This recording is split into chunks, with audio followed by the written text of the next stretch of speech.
ജലഗതാഗത വകുപ്പിൻ്റെ ബോട്ടിലൂടെ ഒരു ആലപ്പുഴ യാത്രയായിരിക്കും ഇന്ന് നമ്മൾ ലൈവായിട്ട് കാണിക്കുന്നത്.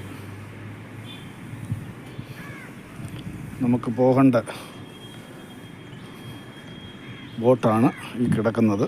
ഇത് 11:30 ആകുമ്പോൾ പുറപ്പെടും എന്നാണ് അന്വേഷിച്ചപ്പം അറിയാൻ സാധിച്ചത്.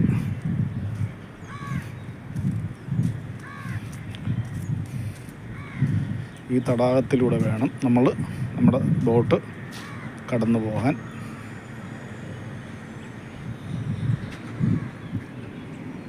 ഇത് കോടിമത കുടൂരാറെന്ന് പറയും.